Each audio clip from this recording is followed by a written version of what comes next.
आपने एक बात कही थी, जहाँ गहरे रहस्य होंगे, वहाँ ईश्वर ऐसी ऊर्जा बनाएंगे कि आप पहुंच ना पाओ। हुँ,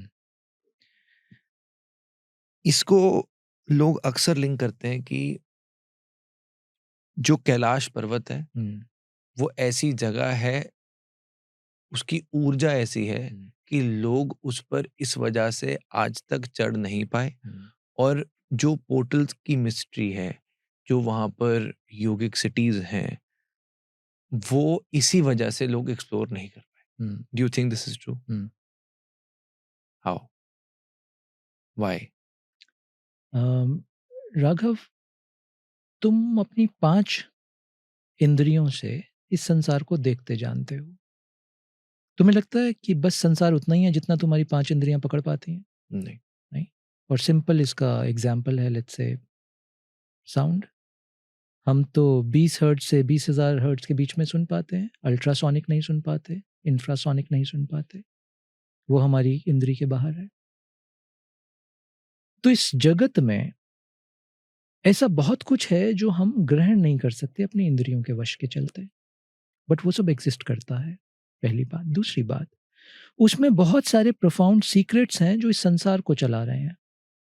उसका एक्सेस नहीं दिया जा सकता हर एक को। इसको ऐसा समझो, तुम्हारे घर में एक सेफ में बहुत कुछ पड़ा हुआ है, कीमती, और छोटे-छोटे बच्चे हैं तुम्हारे घर में। तुम उनको चाबी दे दोगे क्या? क्योंकि उनको लगेगा ये तो टॉय है। वो तो उस गहने का कुछ साँप-सीढ़ी बना के खेलने लगेंगे और फेंक आएँगे कहीं जाके। उनको उसकी कीमत नहीं पता, तुम्हें पता है कीमती है। हो सकता है वहाँ कुछ खतरनाक चीज़ें भी पड़ी हों, जो उनको नुकसान कर सकती हैं।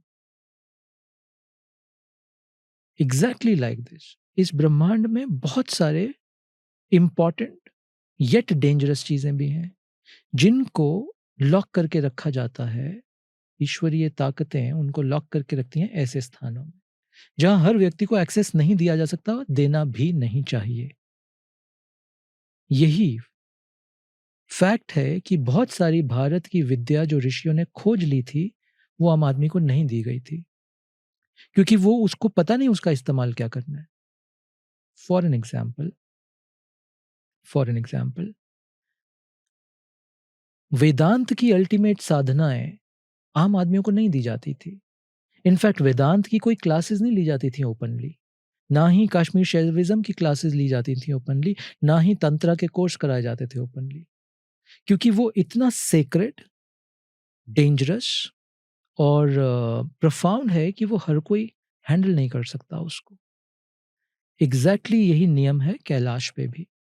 हम बहुत आजकल देखते पढ़ते हैं, ज्ञानगंज के बारे में बात हो रही है। वो सारा क्षेत्र इसीलिए है, वो है क्योंकि वो पृथ्वी की ऊर्जा में कुछ कंट्रीब्यूट करता है। या ऐसा भी बोल सकते हैं, वही क्षेत्र पृथ्वी को गवर्न कर रहे हैं। उन्हीं क्षेत्रों की ऊर्जा पृथ्वी को गवर्न कर रही है या हील कर रही है। वहाँ का एक्सेस, ऐसे क्षेत्रों का एक्सेस नहीं दिया जा सकता हर किसी को। इसीलिए तुम्हें ज़्यादा ग्रंथ नहीं मिलेंगे इन विषयों के ऊपर। जो भी मिलेगा वो बहुत पेरिफेरल नॉलेज मिलेगी। तुम्हें इस किसी पॉडकास्ट में इन विषयों को क्या गहरा कुछ नहीं मिलेगा। वो क्या कहते हैं उसको, वो सनसनीखेज़ मिल जाएगा, गहरा नहीं मिलेगा। एग्ज़ैक्टली व्हाई मैं हाँ। ये आपसे पूछ रहा हूँ, क्योंकि अब जब हम एपिसोड्स करते हैं, हुँ, हमारा मकसद ये है कि हम व्यूज़, फॉलोअर्स, हुँ। इनसे ऊपर बढ़कर कुछ करेक्ट, इम्पैक्ट क्रिएट कर सकें। करेक्ट। अदरवाइज़ बहुत से लोग हैं जो हमें पता है कि बहुत ऐसा कंटेंट दे सकते हैं, हुँ, जो कि उसके साथ कोरिलेट करें, हुँ। जो शायद एक क्या कहते हैं, वायरल हो जाएगा। वायरल हो जाएगा, हुँ, राइट? तो हम ये समझते हैं कि मैं ये नहीं मानता कि ये एपिसोड वायरल नहीं होना चाहिए। हुँ, हुँ, आई बिलीव हुँ, हम जो एफर्ट लगा रहे हैं, hmm, it should reach all the ears. Hmm. But मैं ये मानता हूँ कि उसको हम ऑथेंटिसिटी और क्रेडिबिलिटी के साथ करें। करेक्ट। मैं इसलिए आपसे सवाल पूछ रहा हूँ कि लोग अक्सर इसको कॉन्स्पिरेसी थ्योरी बोल देते हैं हुँ। कि ये तो होगा नहीं, अच्छा, ये हुँ। तो जैसे फुगाज़ी है, हाँ। वो है ही नहीं। हुँ, तो मैं ये आपसे इसीलिए पूछना चाह रहा था हुँ, कि जब लोग बोलते हैं कि हिडन सिटीज़ ऑफ हिमालयाज़, हुँ, शंभाला की बात होती है, हुँ, ज्ञानगंज की बात होती है, हुँ, इसका जब रेफ़रेंस नहीं है, हुँ, तो ये कहाँ से आई? और हुँ, इसको हम कैसे समझ सकते हैं इन रियल लाइफ़ कि वो एग्ज़िस्ट करती होंगी? हुँ, ओके। अम, जैसा मैंने पहले बोला, मैं उसी विचार पे वापस जाता हूँ। हम ये ना जाने या ये ना माने कि पृथ्वी की इवेंट्स को सिर्फ हम गवर्न कर रहे हैं। हमारा योगदान है पृथ्वी के इवेंट्स पे, बट सिर्फ हम ही गवर्न नहीं कर रहे। क्योंकि अगर सिर्फ हम गवर्न करें ना राघव इस पृथ्वी को, तो अब तक तो हम नष्ट कर चुके होते। बची कैसे है पृथ्वी? अभी किसी ने मेरे से डेटा शेयर किया, तुम्हें पता है कितना न्यूक्लियर आर्सेनल पड़ा है हमारे पास collectively? It can destroy this earth 700 times. इतना स्टॉकपाइल है विश्व में, और बना रहे हैं, और देश बना रहे हैं। अगर इंसान की चले तो ये अब तक नष्ट हो जानी चाहिए थी। देयर आर सीक्रेट पावर्स जो इस पृथ्वी की सैंक्टिटी को होल्ड किए हुए हैं और कांस्टेंट हीलिंग दे रहे हैं। उसी वजह से तुम आज मैं अब यहाँ बैठ के बात कर पा रहे हैं। एक प्रोटेक्टिव जोन बना के रखा है आज भी। इन सिटीज को हम उनको शंभाला का नाम दें या ज्ञानगंज का नाम दें, ये वैसे क्षेत्र हैं, कैसे बोले,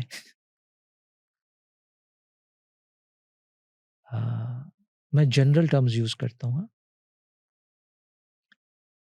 हायर बीइंग्स ड्वेल कर रही हैं इन क्षेत्रों में, और इन क्षेत्रों का एक्सेस नहीं है मानवता के पास। पहली बात, करंट फॉर्म ऑफ मानवता के पास।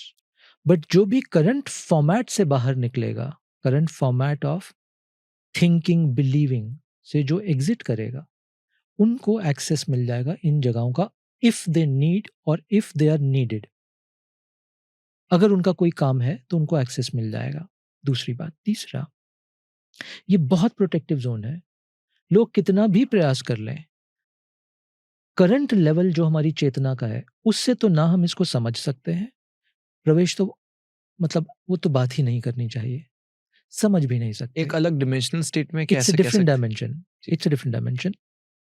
Is it non accessible to all of us? No, it is accessible. But ये एक्सेसिबल कब होगी और क्यों होगी? दो चीजों में। जब तुम अपनी करंट स्टेट ऑफ चेतना को, कॉन्शियसनेस को इवॉल्व कर दोगे, जब मैं, मेरा, तू, तेरा खत्म हो जाएगा, ईगो चला जाएगा। हाँ, हमारी स्टेट इवॉल्व हो गई। दूसरा, अगर ईश्वर ने तुम्हें चुना है उस कार्य में किसी इन्वॉल्वमेंट के लिए, तो तुम्हें वहां का प्रवेश मिलेगा या एक्सेस पॉइंट मिलेगा। इसको इनडायरेक्टली हम ये समझ सकते हैं कि कुछ ऐसे जैसे आपने हायर बीइंग्स कहा, तो अगर इसको हम कहें कि हमारे ऐसे कुछ योगी हैं जो कि ऐसे ऋषि हैं जो कि कंसिस्टेंटली वहां पर मेडिटेशंस कर रहे हैं, जिस वजह से जैसे आपने कहा कि ये दुनिया भी प्रोटेक्टिव है। करेक्ट। क्या आपने अपनी कभी साधना में वहां का इस विषय पे नहीं बात करेंगे। बट एक्सपीरियंशियल है? हम्म। क्योंकि हमारे पहले कुछ एपिसोड्स में कईयों ने अपना एक्सपीरियंस भी बताया कि बहुत एक पर्टिकुलर हाइट जो कि नॉर्मल नहीं है जैसे, और उसका रेलेवेंस मिलता है पुराने टाइम्स में कि उस वक्त लोग भी लंबे होते थे, तो उस तरह के कुछ मेडिटेटिव स्टेट में लोग थे। एज ए सेट की बहुत गहरे ध्यान की अवस्था में अगर आपकी चेतना एलिवेटेड है, you can get some glimpses of that, और उस बारे में कई लोग शायद बात करते होंगे। राइट। बट वो एक सिटी की तरह होगा? जिस तरह से सिटी को तुम मैं जानते हैं उस तरह से नहीं। इट्स अ फील्ड समझते हो? जैसे साइंटिफिक टर्म में आजकल फील्ड की बात होती है, हाँ? वो एक फील्ड जैसा है, वो ज्योग्राफिकल नहीं है, इट्स अ फील्ड।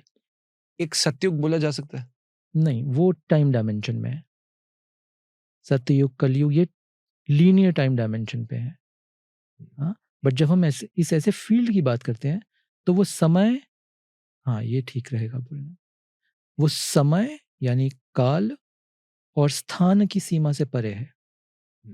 आपका जितना समझ और अंडरस्टैंडिंग इस वर्ल्ड की है ना, वो टाइम और स्पेस की डायमेंशन में है। हर चीज टाइम स्पेस की डायमेंशन में। ये जो फील्ड की हम बात कर रहे हैं, ये टाइम और स्पेस की डायमेंशन के परे है। अगर ये स्पेस की डायमेंशन के परे है, तो तुम ये नहीं बोल सकते कि ये सिर्फ तिब्बत के ऊपर है। चंग्रीला। हाँ, और अगर ये टाइम की डायमेंशन के परे है, तो तुम ये नहीं बोल सकते कि यह क्या सतयुग जैसा है। तो एजलेस हो गया ना फिर तो। एजलेस है। तो इट्स दैट इज वाई जो सही शब्द अंग्रेजी का हम यूज करें, कह भी दें बात और रोक भी लें अपनी बात को, तो फील्ड, ये एक फील्ड है। आपने क्यों कहा कि वहाँ पे अगर अलाउंस होती है तो यहाँ से भी लोग वहाँ जा सकते हैं? तो यहाँ से किसको वहाँ अलाउंस मिलेगा और क्यों मिलेगा? ऐसा नहीं कि यहाँ के लोग वहाँ जा सकते हैं। अभी पीछे हमने बात की थी कम्युनिकेशन नेटवर्क की, राइट? इसको ऐसे समझो, मैं थोड़ा सीधा-सीधा नहीं बोल रहा हूँ मैं फिर भी उतना बोल रहा हूँ कि समझदार व्यक्ति इस बात का एसेंस समझ जाएगा। ये टाइम और स्पेस के परे एक फील्ड है। इस फील्ड में जाने-आने जैसा कुछ नहीं है। इस फील्ड के साथ कम्युनिकेशन लिंक है। कल तुम जब राघव अपनी साधना में अपनी चेतना को इतना एलिवेट कर लोगे, तो तुम्हारे कम्युनिकेशन लिंक को वहाँ एस्टैब्लिश करने की परमिशन मिल जाएगी। अगर तुम्हारा उस फील्ड के साथ कुछ काम होगा तो, राइट? अब ये जाने-आने के परे है। It's simple way of communicating, और तुम आँख बंद करके बैठोगे, वो जॉइन होगा कम्युनिकेशन, और जो तुम्हें कहना, सुनना, समझना है वो डाउनलोड हो जाएगा।